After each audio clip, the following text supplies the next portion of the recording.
بسم الله الرحمن الرحيم.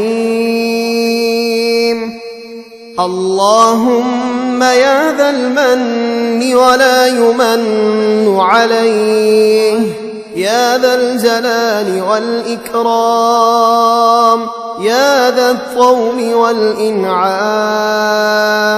لا إله إلا أنت وهر اللاجين وجار المستجيرين وأمان الخائفين.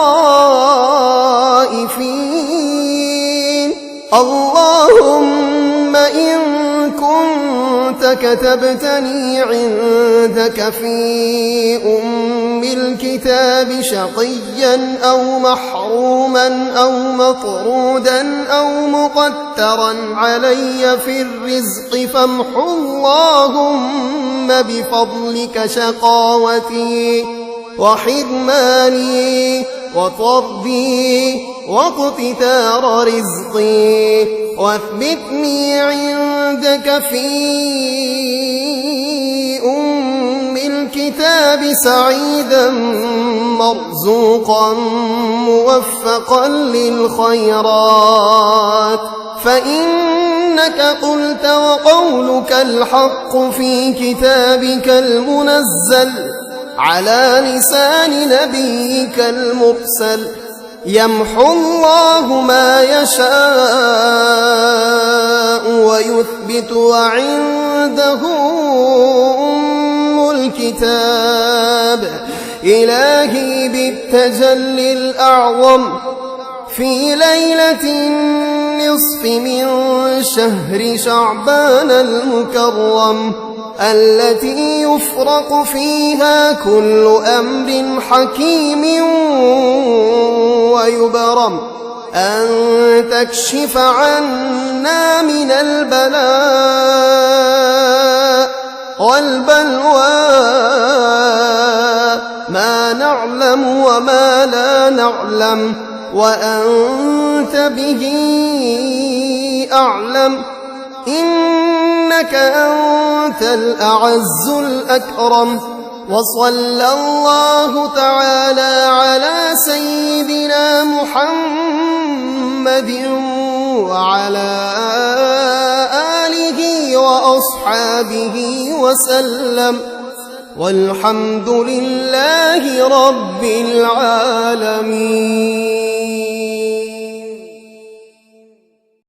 شروع اللہ کے نام سے جو بڑا مہربان نہایت رحم والا ہے۔ اے اللہ، اے عزوجل، اے احسان کرنے والے کہ جس پر احسان نہیں کیا جاتا، اے بڑی شان و شوکت والے، اے فضل و انعام والے، تیرے سوا کوئی معبود نہیں۔ تو پریشان حالوں کا مددگار، پناہ مانگنے والوں کو پناہ اور خوفزدہ کو امان دینے والا ہے۔ اے اللہ عزوجل، اگر تو اپنے یہاں ام الکتاب یعنی لوح محفوظ میں مجھے شکی یعنی بدبخت، محروم، دھتکارا ہوا اور رزق میں تنگی دیا ہوا لکھ چکا ہے، اے اللہ عزوجل اپنے فضل و کرم سے میری بدبختی، محرومی، ذلت اور رزق کی تنگی کو مٹا دے، اور اپنے پاس ام الکتاب میں مجھے خوشبخت، کشادہ رزق دیا ہوا اور بھلائیوں کی توفیق دیا ہوا ثبت تحریر فرما دے کہ تو نے ہی تیری نازل کی ہوئی کتاب میں تیرے ہی بھیجے ہوئے نبی صلی اللہ علیہ وآلہ وسلم کی زبان فیض ترجمان پر فرمایا، اور تیرا یہ فرمانا حق ہے اللہ، جو تو چاہے مٹاتا ہے اور ثابت کرتا ہے، اور اصل لکھا ہوا اسی کے پاس ہے۔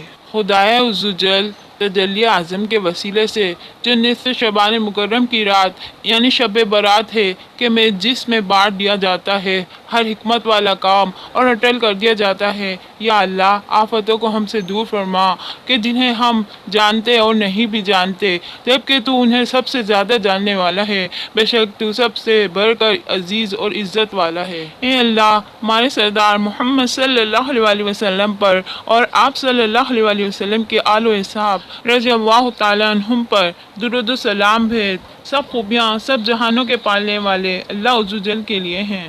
اے اللہ، اے عفو درگزر والے، آج کی رات کی برکت سے ہم سے راضی ہو جا اور ہماری مشکلوں کو آسان فرما اور ہمارے گناہوں کو معاف فرما۔ بے شک تو عفو درگزر والا ہے، عفو درگزر کو پسند کرنے والا ہے۔ اے اللہ ہماری تمام دعائیں اس رات کی برکت سے قبول و مقبول فرما اور ہمیں صراط مستقیم کے رستے پر چلا، آمین۔ صلی اللہ تعالی علی خیر خلقہ و نور عرشہ و زینت فرشہ محمد وعلی آلہ و اصحابہ اجمعین برحمتک یا ارحم الراحمین، آمین۔